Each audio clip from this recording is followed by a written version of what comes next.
मणिपुर, जिसका इतिहास इतना समृद्ध है कि उसे भारत का गहना कहा जाता है। मणिपुर एक ऐसा क्षेत्र जो कि पहाड़ियों से घिरा हुआ किसी हिल स्टेशन की तरह है।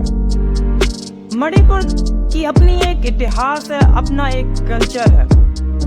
मणिपुर आज सुर्खियों में छाया हुआ है वहां पर हो रही अराजकता के कारण। दोस्तों, मणिपुर के बारे में इस तरह से आज खबर आ रही है कि बच्चा मणिपुर के बारे में अब जानने लगा है, लेकिन जानता क्या है? हो रही अराजकता की।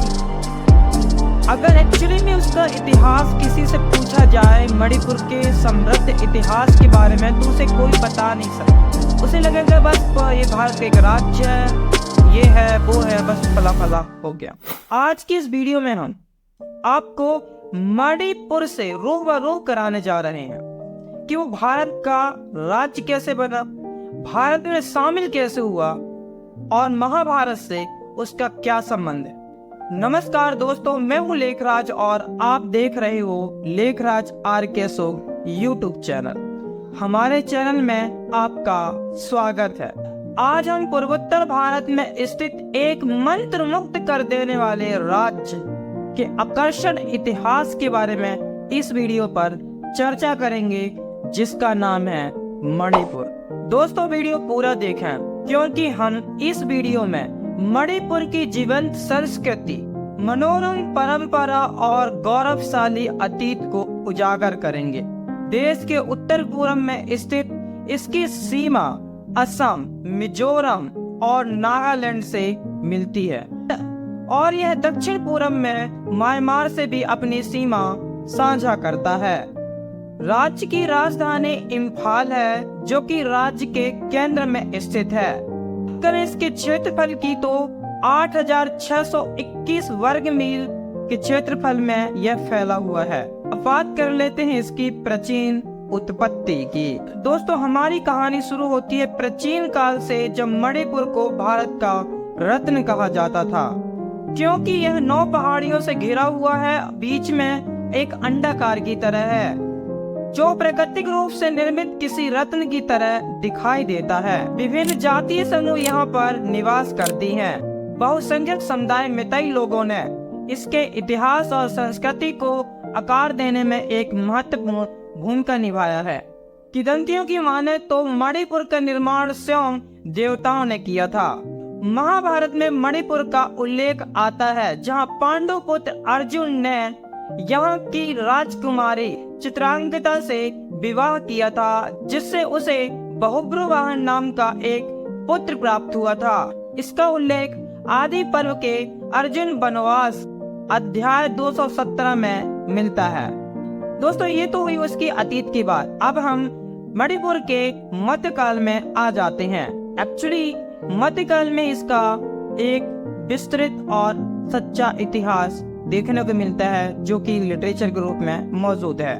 पैंगन के 14वीं शताब्दी के शिलालेख में कासन अर्थात मणिपुर को मोंग माओ शासक योननब्बा के अधीन 21 राज्यों में से एक बताया गया है, जिस पर बाद में तांग डम्बी के गवर्नर ने कब्जा कर लिया था। 15वीं शताब्दी में मणिपुर एक शक्तिशाली साम्राज्य के रूप में उभर कर आया। इस समय निंगथौजा राजवंश ने अपना शासन स्थापित किया था और राज्य उसके शासनकाल में फला फूला और व्यापार के लिए एक केंद्र बना, जिसके कारण भारत दक्षिण पूर्व एशिया से जुड़ गया था। मतलब एक अच्छी कनेक्टिविटी हो गई थी।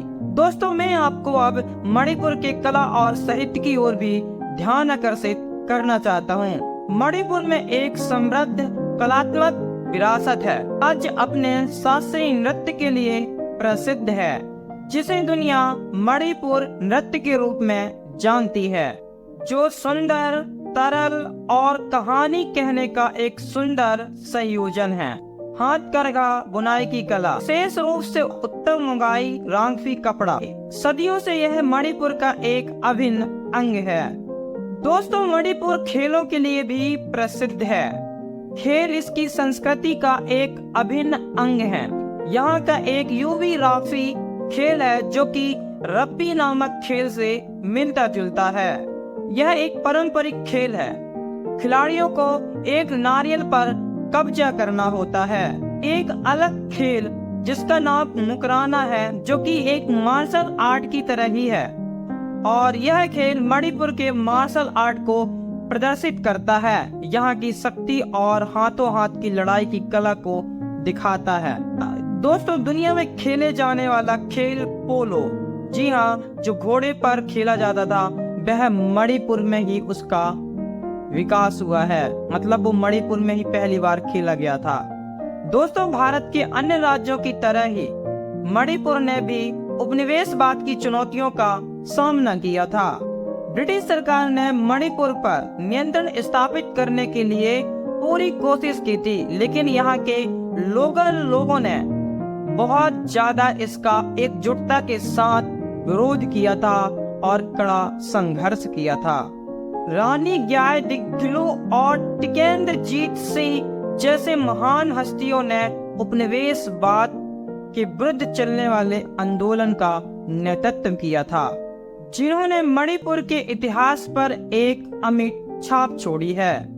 दोस्तों, अब मैं आपको बताता हूँ कि मणिपुर कैसे भारत में शामिल हुआ।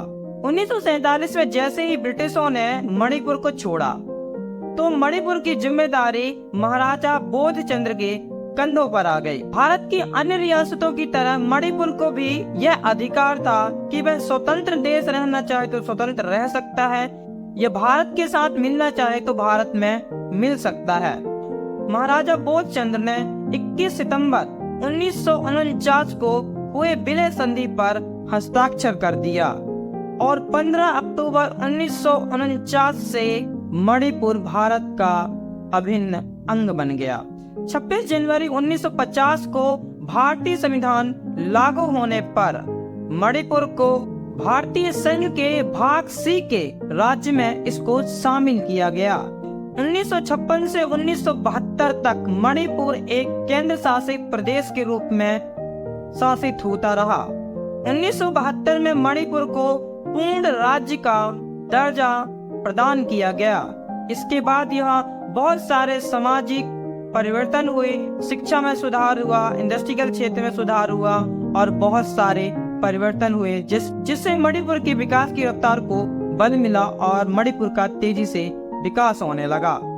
दोस्तों, मणिपुर अपने 30 त्योहारों के लिए भी बहुत ज्यादा प्रसिद्ध है। मणिपुर नववर्ष उत्सव, चाइना ओवा और रंगहीन त्योहार लाई हरोबा इसके प्रमुख उदाहरण हैं। ये त्योहार विभिन्न समुदाय को एक साथ लाते हैं और मणिपुर की संस्कृति, परंपरा और एकता को प्रदर्शित करते हैं। दोस्तों, ये था मणिपुर का एक संक्षिप्त इतिहास। दोस्तों, इस तरह से मणिपुर ने अपना एक पहचान बनाया, जो कि कहीं न कहीं उसकी पहचान को थोड़े समय के लिए धूमिल किया गया था, लेकिन आज यह एक स्वतंत्र राज्य के रूप में और अपनी सभ्यता, संस्कृति, कल्चर के लिए विश्व में प्रसिद्ध है। भारत में आज इसे बच्चा बच्चा जानता है। एक टाइम ऐसा जरूर था जब लोग पूछा करते थे कि मणिपुर कहाँ है, पर आज मणिपुर के बारे में हर कोई जानता है। दोस्तों, ये था मणिपुर की समृद्ध इतिहास, हमने आपको बहुत ही संक्षेप में बताया है। उम्मीद करते हैं आपको ये वीडियो अच्छी लगी होगी। अगर ये वीडियो आपको अच्छी लगी है तो प्लीज कमेंट में जरूर बताएं हमें, और अगली वीडियो को किस टॉपिक पे चाहिए तो आप हमें कुछ टॉपिक सजेस्ट भी कर सकते हैं। हम पूरी कोशिश करेंगे आपके उन टॉपिकों पर वीडियो बनाने का, चर्चा करने का। दोस्तों, अगर वीडियो अच्छी लगी है तो प्लीज लाइक शेयर करना, और मिलते हैं किसी और वीडियो में। तब तक के लिए मुझे दीजिए इजाजत। नमस्कार।